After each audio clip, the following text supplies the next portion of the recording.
Hello, thanks for joining me.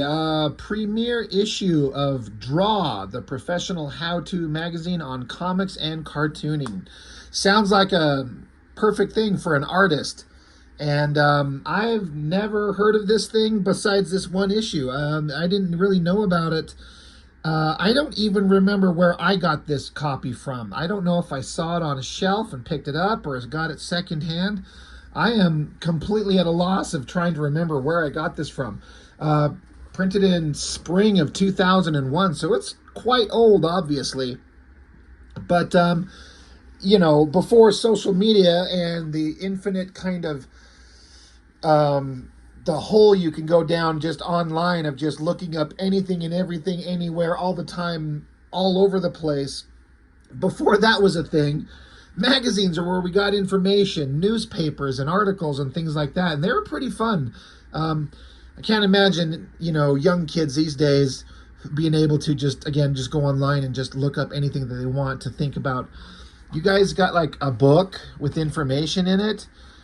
That's stupid. I bet you that's what my kids would tell me if I talked to them about this kind of thing. But, these are fun, to get a magazine with all kinds of information in them. Like, we all loved Wizard for different reasons for a long time, because it was a magazine packed full of all the information about all the various things that we love: movies, comics, artists, just everything. So this is just one that seemed like it would cater to the artist.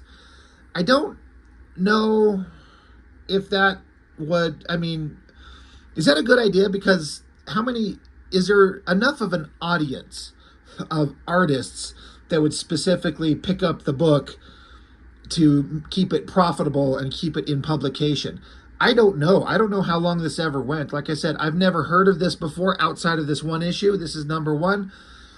Anybody out there can tell me how many these actually went? I personally love the idea, but I also can't help but wonder if you're just catering it to the artists specifically, how far can you take that, especially if it's like comic art stuff?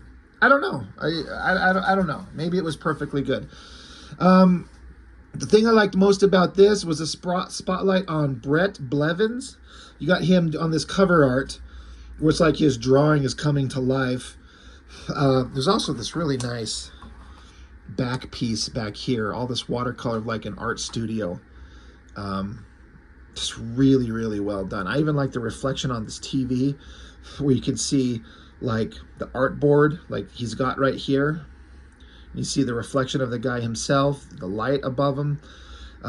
It's really interesting. If I had to guess, I'm trying to see if it says a signature on here, if it says a name. I assume this was Bret Blevins too. And is this his art space? Like this is just him looking out in front of him. And if you just look at this artist studio, so you got TV, obviously with a cassette player to put it in a certain era of time. Looks like a radio cassette player. Files, magazines, table full of paints, brushes, jars, maybe a printer scanner set up in the background, a canvas set up with the painting on it. Like, that's an artist's workspace right there for sure. Bring it up a little closer. Really well done.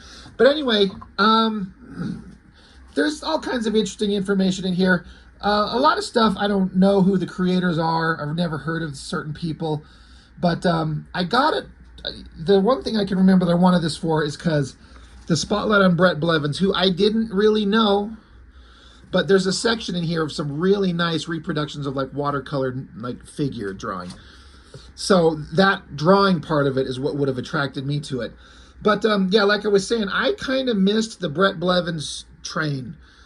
I'm not sure what era he was doing things in, but I believe, please correct me, that he was in the, the mid to late 80s, because I don't believe he drew any damn X-Men book that I ever picked up, but I know that he was on some X-Men books, correct? I know I could have like Googled this and made some notes and spoke like a, educated person who bothered to do some research, but I'm just going off the cuff here. But I know that there was a lot of people that were really into his work. And now having seen just some of the figure work that he talks about in this thing, this guy was an artist on a whole other level than so many other people. Like, he's not just a comic artist. Some people are only types of artists that can only draw comic book stuff, and that's it. This guy can clearly do anything. And this book gave me a much wider appreciation for what he can do. And then I eventually would go look him up and look at a bunch of the pages he's drawn, some of his own personal works, and holy crap, is he good? I hate to ask, like, is he still alive? I just kind of assume he is. So Bret Blevins is kind of the focus for me. I mean, it's got information in here on Dave Gibbons and Jerry Ordway, so that's nothing to, can't set them aside in the conversation. But let's just flip this open. Premiere issue of Draw, spring of 2001. And so Mike Manley, I've heard this name editor as the editor and I guess the creator. Is it the creator of this book? Why am I thinking that he was the guy who created this thing? Editor, designer, Mike Manley, publisher, John Morrow. Anyway, they just, kind of go on a little conversation here about what they created this magazine for and why. That's fun. Now we get into a breakdown of how to create a page by Dave Gibbons. Like, holy crap, right? That's no small thing. So there's like a page, an outline of like what we want to have him draw. So he talks about influences and his adaptation of using computer technology and stuff like that to make his pages. So you get to see rough pencils and then like rough gray tones. He goes into extreme detail on how he produces his work. It's all very instructional and very neat, talking about early versions of Photoshop and Adobe Photoshop and Illustrator. Then there's like a close-up of his like black and white inked page. Really nice. I mean, it's Dave Gibbons, so you're going to get some of the most solid drawing you've ever seen. And then how he takes these gray tones to the finished page and then applies them to end up with the finished version like that. I thought this little screenshot of old Photoshop, like I'm no expert on Photoshop. I've got some basic version on my computer that I use to do the most basic stuff, but I am able to identify some of these symbols. I'm like, I've seen these, I get this. This is a super old version of Photoshop. It's crazy. I think they were using it back in 2001, but I don't know how old computer systems and programs are. So that's fun. So, and there's the final page, penciled, inked, gray tones, lettered, Dave Gibbons, fantastic stuff. So now we get into, I'm kind of leery about making sure I cover up some stuff, just so, in case a certain website that these get posted on wants to flag things because of, we can't see things like that. She's very much from the 70s. Bret Blevins. How to draw lovely women. Well, you instantly got my attention. He says, I love to draw women. The graceful female figure has been my favorite subject for as long as I can remember. I'm fascinated by every feature of a woman's amazing body. From the crest of her forehead to the curve of each toe, I'm here to share my enthusiasm with you. Hell yeah. Although you'll see images drawn from live models in some of the demonstrations, there isn't much information about drawing real women in these pages. This article is about creating symbolic visual icons of idealized women. Understanding the difference between a realistic drawing of an actual woman and a cartoon caricature of an imagined one is the heart of this whole matter. He said, in parentheses, most of the ladies I draw for publication resemble living women about as much as Mickey Mouse resembles a living animal. Learning to clearly see the characteristics that convey an impression of sensuous feminine grace is the first step. Then you must translate these observations into the language of drawing, lines and shapes. As any serious artist knows, the two short sentences above describe a process that can occupy a long lifetime. Learning to make eloquent drawings of any subject is an ordeal, demanding your best efforts over many years, The rewards are worth the trouble, though, so let's get started. So I really like that. I really like that he is basically putting it into perspective of this stuff takes a long time, and it is not easy. Sorry, I'm trying to find something. There we go. Anyway. Being an artist is, if you take it seriously, it's a rewarding process that any real artist, this is something you have to do, is create your artwork. But if you want to actually be good at it, you got to put in the work. Case in point, he talks about here, this first article concentrates on establishing the basic structure of a successful figure. It's a big subject, and it's the prime subject. No amount of rendering, anatomical detail, dramatic lighting, or other kind of surface effect can overcome a bad beginning. A poor understanding betrays any attempt to hide it. So I can't begin to imagine what kind of artist he would be talking about that would do things like that, but I think we can all imagine. He says here, I know inferior work is often applauded, but that is no reason to lower your aims and accept the standards of someone else. The confusing truth is that acceptance is no measure of worth. If you plan to remain passionate about drawing for the rest of your life, take pains to admire what is good. So that's, this guy's this is a man who takes his art seriously. Like, this is not a joke to him. This is not like childish, nonsensical fun. He's like, if you're going to do this, do it right. And I appreciate that. So he gets into talking about learning to just recognize how the human body functions in real life. The foundation of any graceful figure drawing is rhythm. So let's talk about recognizing it in nature. All natural rhythm seen in living figures is created by the body's interplay with gravity. In order to control its movements, the body must always be in balance. Even in dance or gymnastic movements, leaps into space are within a sequence of large rhythmic patterns. If balance is lost, the result is a fall or a collision. Careful study of people and movement, so happily accessible in today's world of recorded video, is a must for sharpening your observation. Watching slow motion sequences of dancers or the actions of anyone with natural grace is a resource you can't afford to ignore.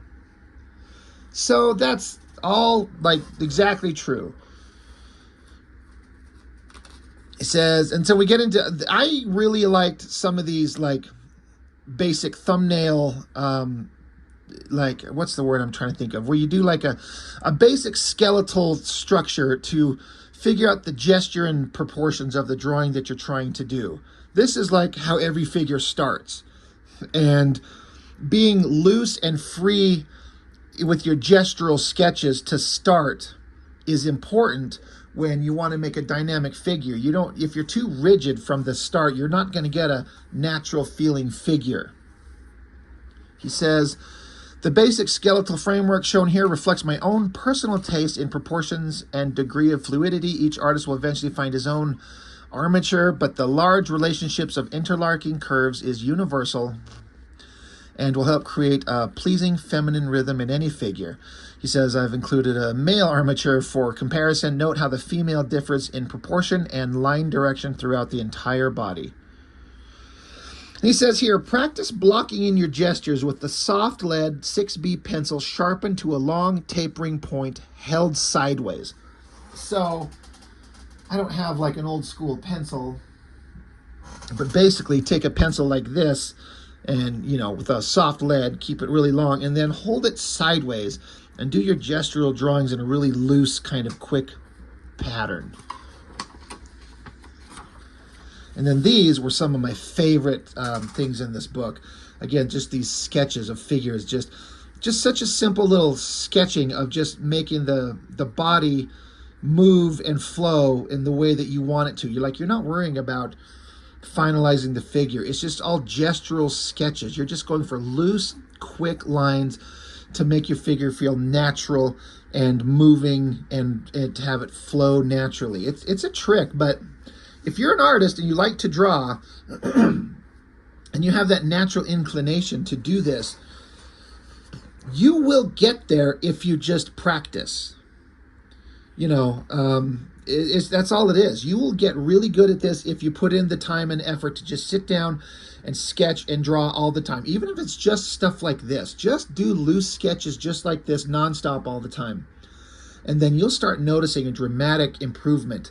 And like he was saying, get reference. Just go online, find some people in movement, male, female, whatever, and then take that image and then just do a quick gestural sketch of it, like no more detailed than any of these, and then just keep moving on, go further and further and further, doing tons of them. Fill up a sketchbook with stuff like this, and you will get better. And you'll start seeing a dramatic improvement, especially if you study from life.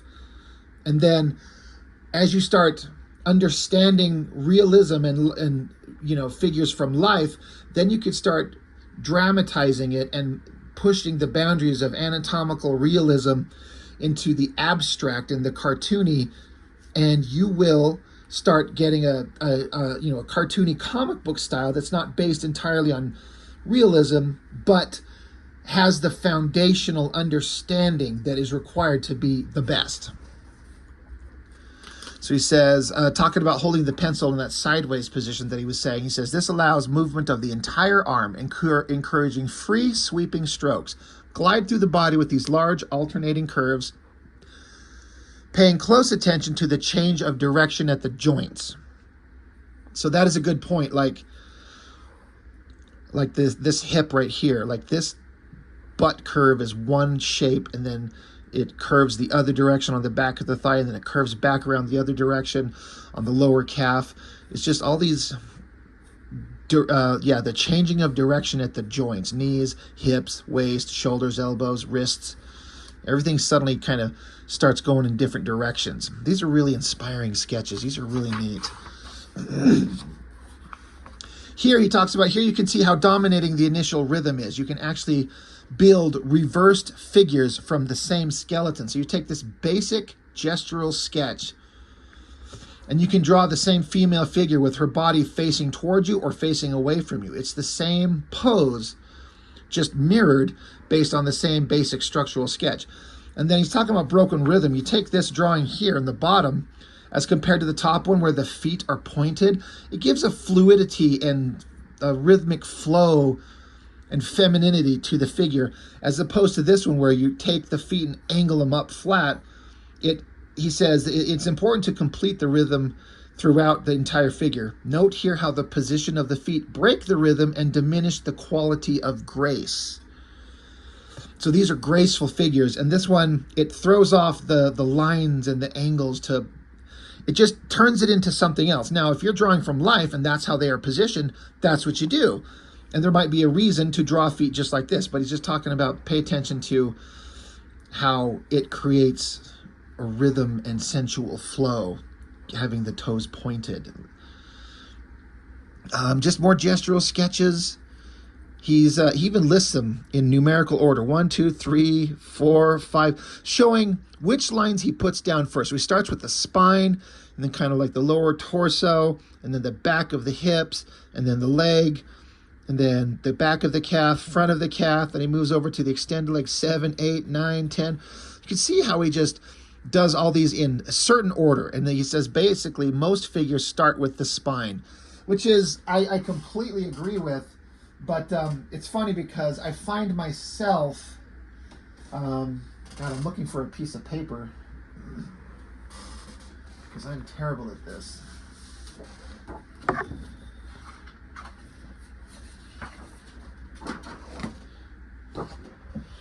But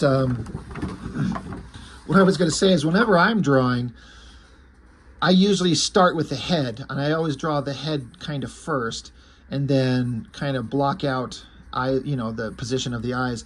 But then it becomes like a line where the shoulders are, and then a center line and an upper kind of oval shape for a torso, and then continuing the line down to a bubble where the hips are.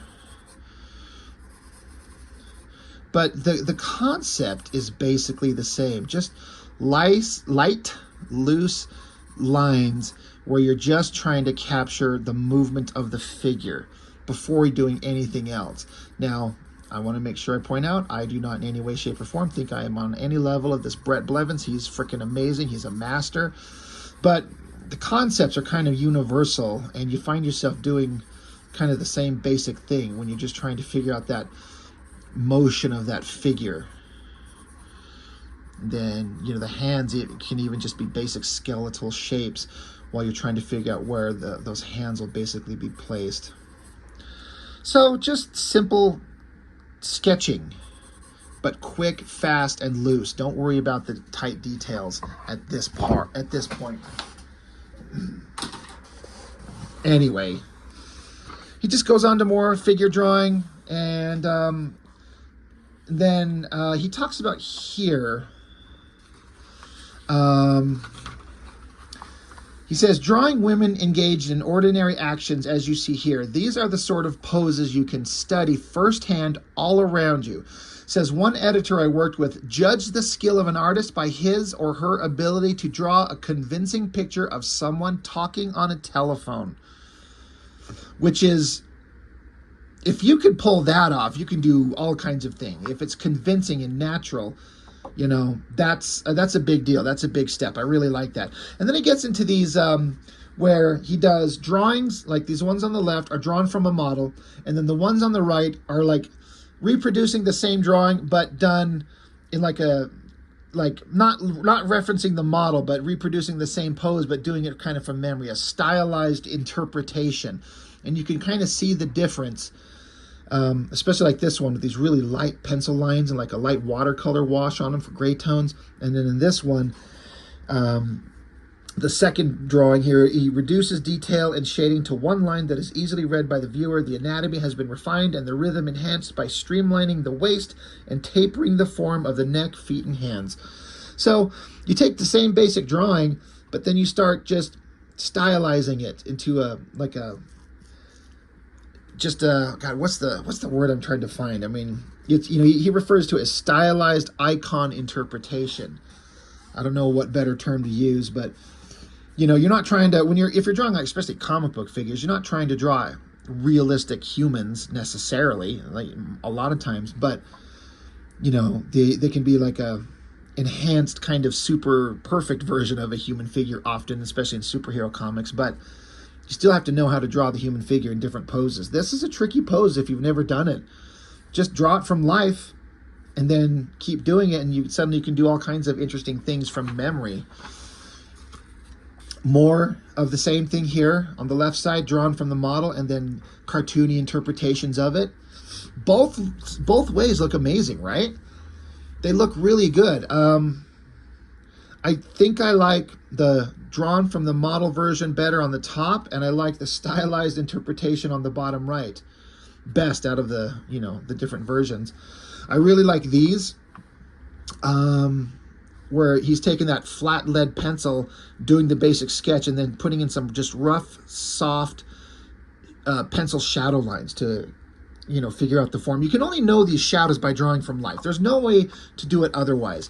You have to get out reference of some type and just see where the shadows fall on a figure, and just do it in very basic chunks of shapes. Don't worry about being so hyper detailed about where the shadows form and fall and all the different folds around the hands and between the fingers. Just do the basic shapes of a shadow. Like if you're looking like at a hand, like my big fat hand here, like just draw the hand and then just do some basic black shapes like along the side here and along the side there, and then a couple in between the fingers, and leave it at that. Just the basic, rough, quick shapes of the shadows to help you to start understanding where they go. You know, just putting in the basic shapes of shadows in the correct place can make your figures look so much more interesting and solid and grounded. Much like these. Look at these right here on this right side. These look so dang good. Again, that soft lead pencil and just quick gestural drawings, and he just throws in the shadows all over it. They look amazing. And then look at the cartoony stuff. Like there's Boomer from X-Force, well, New Mutants and then later X-Force. Very cartoony and stylized, but so good. Just every one of these drawings, like it makes me want to draw. And cover it to Conan the Barbarian, featuring more flesh than sword. Seeing this kind of thing all the time was like center figure surrounded by a bunch of hot babes. I like in the corner box down here, this made me laugh. In the corner box where it will be covered up with probably like a barcode, he draws in the girl that's actually topless because it's like it's going to be covered up anyway, so who cares, right? So I think that's funny. But just the composition that he puts down, all the figures, it's a cartoony.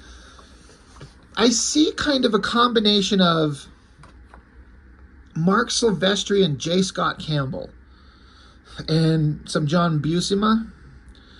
You know, all of those different styles mixed into what Bret Blevins is. What a great drawing that is. I'd actually kind of looking at that and like, I might want to go scan that and blow it up and practice inking, like do a light box inking on that. That would be an incredibly hard challenge that I know I would fail, but it would be fun. It's a great drawing. And then there's a page from the book. You can see the very, again, loose, sketchy kind of gestural drawings he does before he inks. I wonder if he, I don't know, did Bret Blevins ink himself or did he have somebody else ink his work? I would imagine he's probably good enough to ink his own work. He's so dang good at this stuff. Love all of these. Love this kind of space girl. Her spaceship is like a giant flying dick. That's funny. I like this drawing of the girl sleeping on a bed. That's really well done. The form of the arm and the shoulder blades down to the hips and then the upper thigh, lower leg. What a good drawing. Just, again, all of this. It's just more of the same. Like, this guy just draws so well. And I appreciate that he called out right at the beginning. He's like, hey, I like to draw hot girls. I love women. I love their figures. I love the sensuality. I'm into it. Sue me. Who cares? You know what? I'm the same way. I agree. I know some artists take their work seriously and they're not particularly specifically interested in the female form as much as it is just generally art on its own, and I get it, but some of us, and I'm one of those, we're specifically fascinated by beautiful women figures. That's me. I'm right there with them.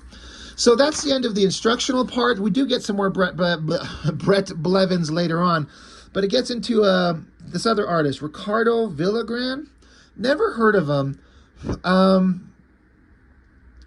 I can appreciate the skill level, but this rendering technique that he does, we're going to bring it up close.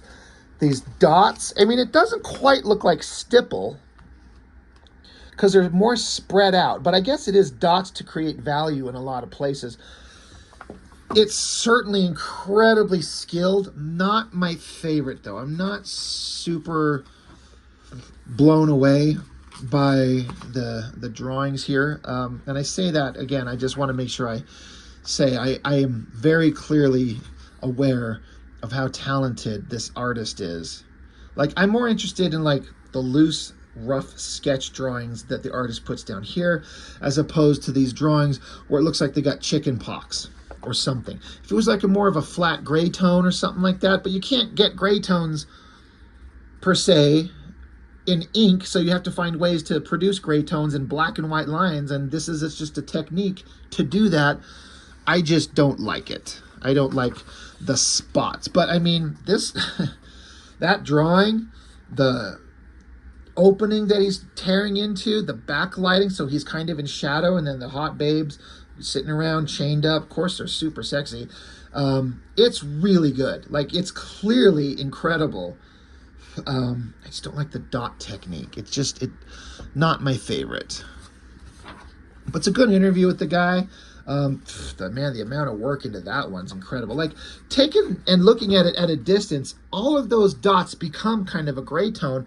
You bring it up close, and you can start seeing all those little specks everywhere that start to look like chicken pox or something like that. But just take it back just a little bit. That's a hell of an illustration. That horse is incredible. So, good stuff, of course. Just not my most exciting stuff.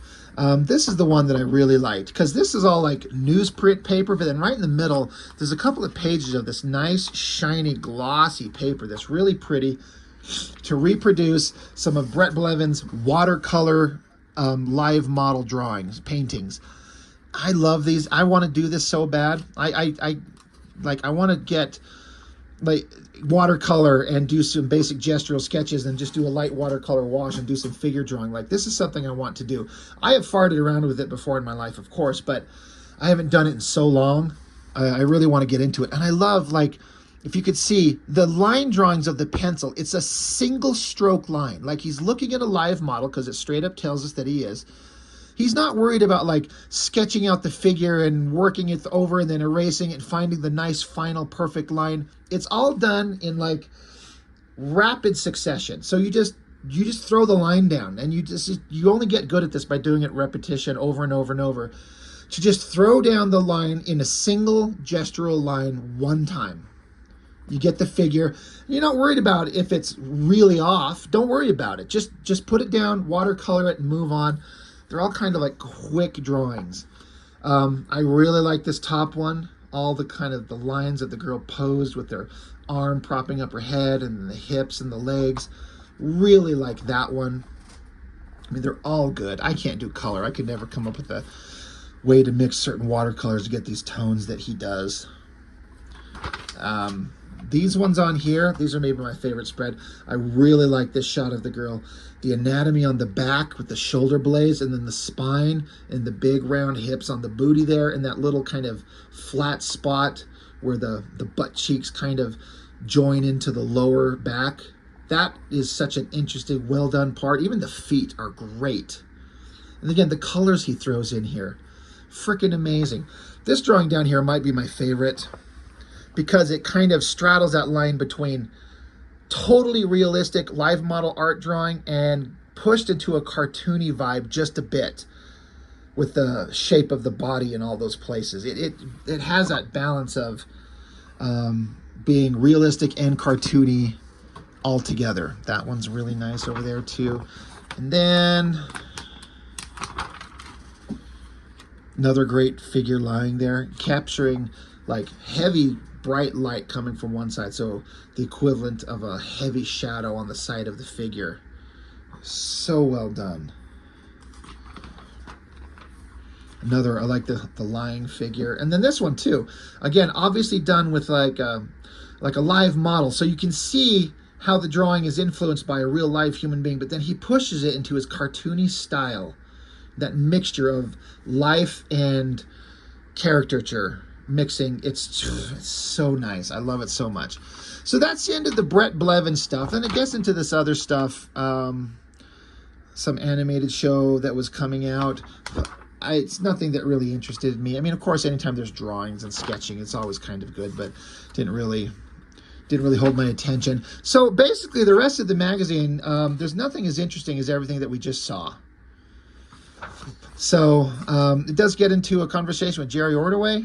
Really good artist, but not very exciting art. And that's, you know, it's kind of mean to say it like that, but it's good but boring, you know. All the sound fundamental kind of skills that a true artist needs with storytelling, figure drawing, backgrounds, perspectives, but it's got all the excitement of a bowl of porridge.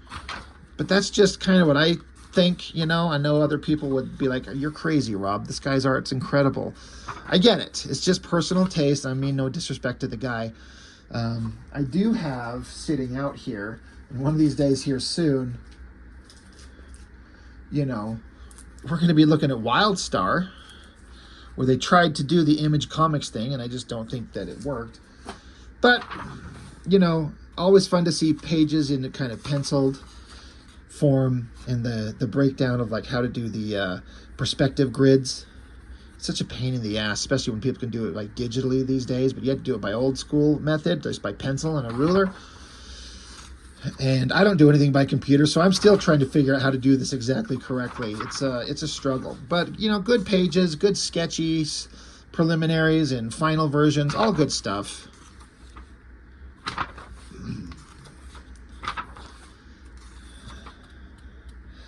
And then The Art of Machina, which, that is some wild, weird stuff. That would be an interesting book to pick up. Mastering the Art of Penciling Sci-Fi. And then just more artists, creators on this story about a woman who's invisible. I mean, I don't know how interesting of a comic that would be. She's a girl who's invisible. They have Jay Leno show up in the book. But anyway, I'm kind of zipping through the end of this because, like I was saying, there's not much else that I considered to be particularly interesting through the rest of the book. I mean, it's all obviously interesting, artistic related stuff and long conversations with the creators. So that's always fun. But I don't know. That's basically all I've got. You know, I've gone 35 minutes here, and I touched on the things that were most important to me. So yeah, Draw. You know, fun magazine. Kind of dug it out and found it. I'm like, oh shit, yeah, I hadn't seen this in a long time. So better get on a video on this thing. Hopefully the YouTube gods don't get mad at some of the figure drawings in there and get all pissy with it. But that's all I've got for now. So I hope this was interesting for you. You know, for those of you that are artists out there, it's a great book. And, you know, I like to just focus on just the artistic drawing sides of things often as opposed to just the comics all the time. So that's all I've got for now. Thanks for watching. I appreciate it. I'll see you next time.